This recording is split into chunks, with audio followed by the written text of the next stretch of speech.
Hey everybody, welcome back for another deep dive. Excited for this one. Me too. This time we're going to be jumping into a YouTube video from the Get On Code channel. Okay. And the video is by Professor Kimya. Heard of them. Yeah, and the title is very intriguing. 5 Things Black Folks Should Focus Upon. Interesting. Yeah. So the format of the video is Professor Kimya kind of goes through these 5 points, and then there's like a Q&A at the end with the audience. Gotcha. But I think what's so interesting about this is, even though it's directed towards, the Black community, a lot of these points that Professor Kimya makes are actually pretty universal. Yeah, I would agree with that. And, I found Professor Kimya's approach to be very refreshing. Yeah. Just getting straight to the point and, Yeah. and not shying away from, some difficult conversations. Absolutely. So let's jump into point number 1, which Professor Kimya calls family and community resource assessment. Okay. And basically what they're saying is, instead of, just complaining about what's wrong with our communities or what we don't have, we should actually take a step back and assess what our families and communities actually need. Makes sense. Right. And so some of the examples that Professor Kimya gives is like access to healthy foods, clean water, addressing the problem of litter in our neighborhoods, and even advocating for more thoughtful city planning. So it's kind of like, instead of waiting for somebody else to fix these problems for us, maybe we can start by taking ownership and tackling some of these issues ourselves. Yeah, I like that. And it really shifts that perspective from, being passive to being more proactive in problem solving. Exactly. Yeah. And Professor Kimya even, poses this question to the audience, like, what are some of those unmet needs that you see in your own community? That's a good question. Right. It's something for all of us to think about. Absolutely. But then they take it a step further and they talk about this distinction between things that we have a right to demand from the government, things that we're already paying for with our taxes, Okay. and then things that we need to take ownership of ourselves. So they're not saying that we shouldn't hold our elected officials accountable, Right. but rather that, true community empowerment involves this kind of balance between individual responsibility and collective action. It's a nuanced point for sure. Right. And so this leads to, kind of this age-old question: where does individual responsibility end and where does the role of government begin? Right. A question for the ages. Right. And there are no easy answers, but it's definitely a conversation worth having. Definitely. Okay, so moving on to point number 2, Professor Kimya talks about economic development beyond government. Okay. And this one might ruffle some feathers because they're essentially critiquing this over-reliance on government for economic empowerment. Interesting. So while they acknowledge the importance of utilizing available programs like workforce development or job training initiatives, they also emphasize the need for, building individual financial literacy. Makes sense. Right. So things like budgeting, saving, investing, planning for retirement, really taking ownership of your own financial well-being. I see. And this is where I think, Kimya's background in economics really shines through. Yeah. They talk about this concept of human capital, this idea that investing in your own knowledge and skills is just as important as any other form of investment. That's true. Right. And I think it's also important to acknowledge, the historical context here, especially when we're talking about, Black communities in the U.S. There's a lot of distrust of traditional financial institutions. For good reason. For good reason, right? Yeah. Centuries of systemic barriers. Absolutely. Everything from redlining to predatory lending practices have kind of left many people feeling excluded from, the mainstream financial system. Yeah. So when Kimya talks about economic empowerment beyond government, it's not about ignoring those systemic issues, but rather it's about finding ways to, build wealth and financial security in spite of those obstacles. I see. Right? And it kind of makes you think about your own relationship with money, right? Like how much of it is shaped by, individual choices and how much is influenced by these kind of larger forces that are at play. Absolutely. Okay, so moving on to point number 3. Professor Kimya talks about holistic health beyond emergency care. Okay. And, it's not just about going to the doctor when you're sick. Right. It's about really embracing this kind of proactive and preventative approach to well-being. Preventative care is so important. It is. And so Kimya breaks it down into a few key areas. Okay. Access to healthy food options, regular exercise. They even mention, things like meditation for mental well-being. Interesting. And of course, regular checkups. Gotcha. Not just waiting till you're, having a health crisis. Yeah, we're all guilty of that sometimes. Oh, absolutely. Yeah. We push ourselves to the limit and ignore those warning signs until our bodies just completely break down. Yeah. Right? But Kimya goes a step further, and they talk about this idea of modeling healthy habits for others. So it's not just about taking care of yourself, but also setting a good example for, your family, your friends, your community. I see. So no more bragging about being a workaholic if you're neglecting your own health, right? Right. Lead by example. Exactly. Okay, so point number 4 is a little bit shorter, but it definitely packs a punch. Okay, I'm listening. Professor Kimya issues this warning about the prevalence of unregulated substances, particularly in Black communities. And, they share this anecdote about what they call medicine markets. Medicine markets. Yeah, where these unregulated substances are just readily available and, obviously posing a serious risk to those who use them. Yeah, that's scary. It is, and it really connects to this broader issue in society, right? Yeah. This kind of tendency to seek quick fixes instead of addressing the root causes of our problems. We see that all the time. We do, and it's like, why are certain communities, more vulnerable to these predatory markets? That's the question, isn't it? It is. It's a complex question, and there's no easy answers, but it's definitely something we need to be thinking about. For sure. Okay, so buckle up, because point number 5 is where things get really, really thought-provoking. Okay. Professor Kimya calls this unity despite disagreement the challenge. Unity despite disagreement. Yes, and it's this really fascinating argument where they're advocating for, this strong sense of shared identity within the Black community. Okay. But they're also acknowledging the importance of individual differences and the potential for disagreement. So how do you reconcile those two things? That's the question, right? And Kimya even suggests that, too much emphasis on integration has actually led to the neglect of, Black culture and traditions. Interesting. Right? And they cite scholars like Thomas Sowell to support that point. Wow. So it's this really delicate balance, how do you foster a sense of unity while also embracing, diversity of thought and opinion? That's $1 million question. It is, and it's something that we grapple with, not just within, specific communities, but as a society as a whole. For sure. How do we find that common ground without silencing dissenting voices? Yeah. Or pretending that we all have to agree on everything? Right. It seems like we're constantly told that if you don't agree with someone 100%, you have to just cut them out of your life. Exactly. And Kimya is pushing back on that, saying that real unity doesn't require this kind of absolute uniformity of thought. I like that.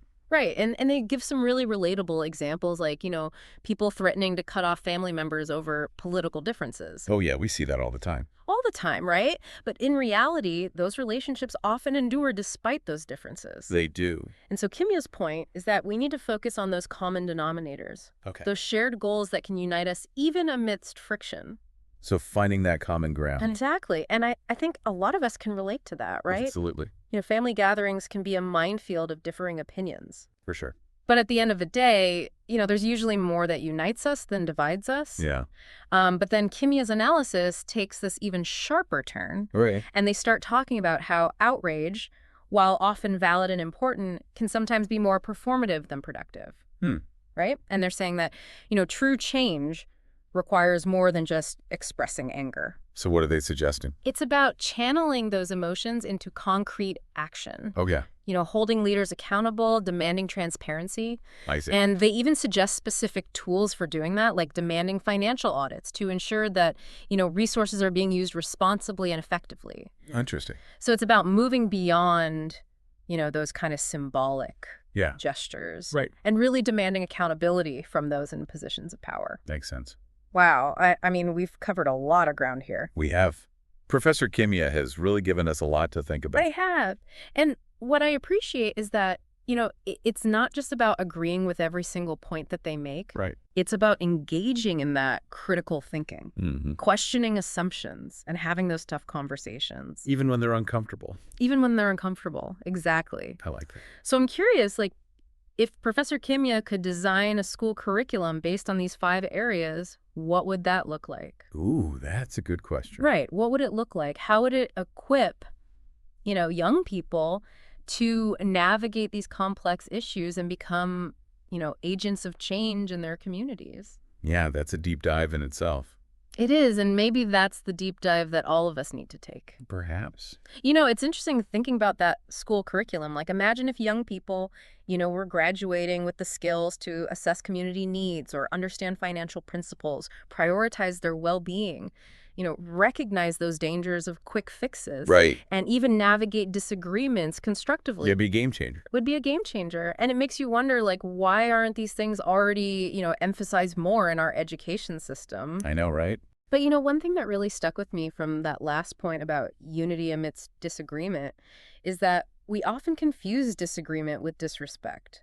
Yeah. Like, just because somebody has a different opinion doesn't mean that they're attacking you personally, Exactly. right? It's not about, silencing those who hold different views or pretending that everybody has to think alike. Hmm. It's about, creating a space where those differences can be discussed openly and honestly without resorting to personal attacks or demonizing the other side. Professor Kimya really hit the nail on the head when they talked about, people claiming they'll cut off family members over political differences. Right. It's like, is that really going to happen? Right. It's more about, virtue signaling or looking for validation on social media than actually, taking genuine action or engaging in constructive dialogue. So true. And, that's where I think Kimya's call to find those common denominators comes in. Right. It's like shifting our focus from what divides us to what unites us. Finding that common ground. Exactly. And even if it's just, a shared desire to see our communities thrive, that can be a starting point for, building bridges and having those tough conversations. Absolutely. And we can't forget about, that challenge to hold leaders accountable. Right. Professor Kimya talked about, demanding financial audits as a powerful tool. Yes. And it's about, demanding transparency and making sure that resources are being used, responsibly and effectively to address those community needs that we talked about earlier. Exactly. So it's not about blindly trusting, those in power. Yeah. It's about, demanding concrete evidence of progress and holding their feet to the fire, so to speak. I love that analogy. I'm curious, though, like, how would this idea of financial audits actually work in practice? Yeah. Like, it sounds good in theory, but are there, real-world examples of this being successful? That's a great question. And I think it speaks to, this broader point about the need for systemic change. Right. Like, individual actions are important. Mm-hmm. But we also need to be addressing, those larger systems and structures that perpetuate inequality and hinder progress. One thing I appreciate about Professor Kimya's style is that they manage to be both critical and hopeful at the same time. Like, they don't shy away from pointing out the problems, Right. but they also offer, tangible solutions and inspire this sense of agency. And a delicate balance. It is. And Professor Kimya navigates it masterfully. They do. And they remind us that, we're not powerless in the face of these challenges. We have the capacity to create positive change, both individually and collectively. And that brings us back to that idea of shifting from a mindset of passivity to a more proactive problem-solving approach. Exactly. It's about recognizing, our own power and potential, not just as individuals, seeking personal gain, Right. but as, interconnected members of a community striving for collective well-being. Speaking of interconnectedness, I think one of the most valuable takeaways from this deep dive is the importance of critical thinking. Absolutely. Not just accepting things at face value, Right. but really, digging deeper, questioning assumptions, and forming our own informed opinions. It's so important. And recognizing that knowledge is a journey. It is. Not a destination. Mm-hmm. We should always be open to learning, growing, evolving our understanding of the world around us. I love that. As we reflect on Kimya's insights, I keep thinking about that powerful quote from Maya Angelou. Do the best you can until you know better. Then when you know better, do better. Wow. It just encapsulates this whole idea of, continuous growth and using our knowledge to create positive change. That's a great quote. It's a reminder that, we don't have to have all the answers, Mm-hmm. but we have a responsibility to keep learning, keep questioning, and keep striving to do better. Yeah. Both for ourselves and for our communities. It's about acknowledging that we're all works in progress, and that's okay. What matters is that we keep moving forward, keep seeking knowledge, and keep using what we learn to make a positive impact. And it makes me think about, all the different ways that we can learn and grow both inside and outside of, traditional classrooms. Yeah. It could be reading books, listening to podcasts like this one, having conversations with people who have different perspectives, or Yeah. even just observing the world around us with a more, critical eye. Absolutely. Education isn't just about acquiring knowledge. Hmm. It's about developing the skills and habits of mind that allow us to, think critically, Hmm. solve problems, navigate the complexities of the world around us. And in a way, I think that's what Professor Kimya is calling for. It's like this more holistic and empowering approach to education, one that equips people with the tools they need to not just survive, but to thrive I like that. in all areas of life. It's about fostering those critical thinking skills, that sense of agency, and that commitment to lifelong learning that ultimately empowers us to create a more just and equitable society. I'm really struck by how Kimya's message resonates so deeply, even though it was, initially directed towards a specific community. It's like they've tapped into something universal, something that speaks to all of us who are grappling with these, complex challenges and yearning for a better future. Their message definitely transcends racial boundaries. It's a call to action for all of us, regardless of our backgrounds, to engage in critical thinking, prioritize collective well-being, and work towards a more just and equitable world. It's about remembering that we're all interconnected. We are. That our individual actions have ripple effects that extend far beyond ourselves. I'm feeling a renewed sense of hope and optimism. Me too. As I listen to Professor Kimya, it's contagious, isn't it? It is. That sense of hope and possibility, that belief that we can create a better future if we choose to work together, even amidst our differences. It's a reminder that even small actions can make a big difference. You can. And that each of us has a role to play in creating a more just and equitable world. Absolutely. It's about embracing those everyday opportunities to make a difference, to be kind, to be courageous, and to stand up for what we believe in. And this is especially relevant, I think, in today's world where we're constantly bombarded with information and opinions from every direction. Right. It's more important than ever to cultivate those critical thinking skills, to be able to sift through the noise and discern fact from fiction, and to engage in, thoughtful, respectful dialogue, even when it's challenging. Yeah. It's about building bridges instead of walls, seeking common ground, and channeling our collective energy towards creating positive change. I love that. What I find so inspiring about Professor Kimya's approach is that it's not about waiting for someone else to fix things. Right. Or for some, magical solution to appear. It's about taking ownership of our own lives, our communities, and our destinies. It's about embracing that sense of agency and recognizing that we have the power to shape the future we want to see. It's about looking around and saying, hey, I might not have all the answers, but I can start by making a difference right here, right now. I love that. And that could be as simple as, educating yourself on the issues that matter to you, having those difficult conversations with family and friends, supporting organizations that are doing good work, or even just showing up for your community in whatever way you can.